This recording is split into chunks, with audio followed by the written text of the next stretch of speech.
Look closely at the fertile banks of the Kaveri River. This quiet basin in present-day Tamil Nadu is the geographical heart of Chola Nadu. Hidden within this landscape are 40 divya desams. These are sacred Vishnu temples, specifically praised by the Alwars, the ancient Tamil poet saints who mapped out the region's spiritual geography. Prior to the 9th century, the architecture here was relatively modest. The earliest shrines were simple sanctuaries built almost entirely out of brick and timber. That changed around 850 CE. Under visionary rulers like Nataraja I and Rajendra I, the Chola dynasty rapidly expanded its military and economic footprint across South India. As the Cholas consolidated their rule, they replaced perishable brick with permanent granite. This transition allowed them to build on an unprecedented scale, physically integrating their authority and their divine mandate to rule directly into the landscape. The ultimate expression of that power stands in Tanjavur. Completed around 1010 CE, the Brihadisvara temple is the crown jewel of the Chola Empire.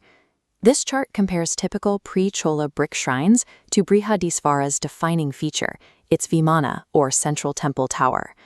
The Chola structure shoots up 216 feet into the sky, dwarfing everything built before it. The visualization here breaks down the estimated weight of that tower. It is constructed entirely of interlocking granite blocks. Without natural granite quarries near Thanjavur, engineers had to devise methods to carve, transport, and elevate thousands of tons of stone across immense distances.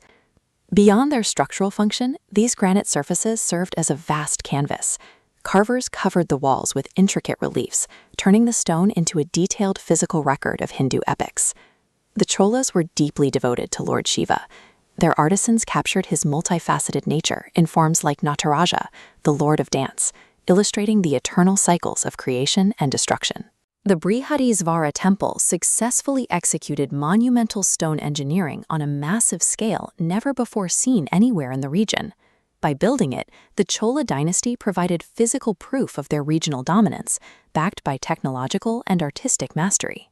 Moving deeper into the circuit to Kumbakonam, we find the Sarangapani temple. Here we can see exactly how the original Chola foundations were adopted and expanded upon by later dynasties. The Nayak rulers, arriving centuries later, added massive structural extensions. They built sweeping 100-pillar hallways and constructed this towering entrance gateway, or gopuram, stretching 12 stories high.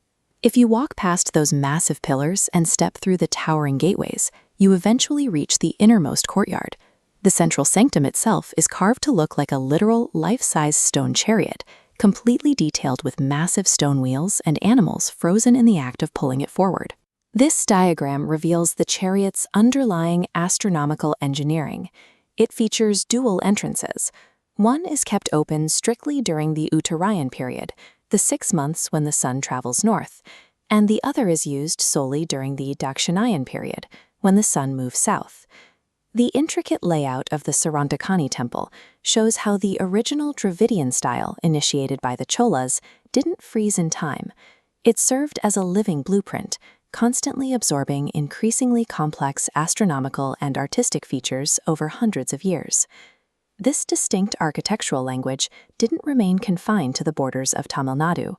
As this map shows, the Cholas leveraged their naval supremacy and extensive trade networks to export their culture and structural designs across the Bay of Bengal, reaching deep into Southeast Asia.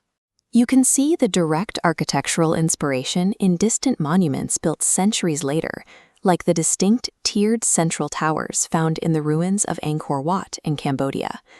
Today, the structural masterpieces left behind by Nataraja and his successors, collectively known as the Great Living Chola Temples, are recognized and protected as UNESCO World Heritage Sites.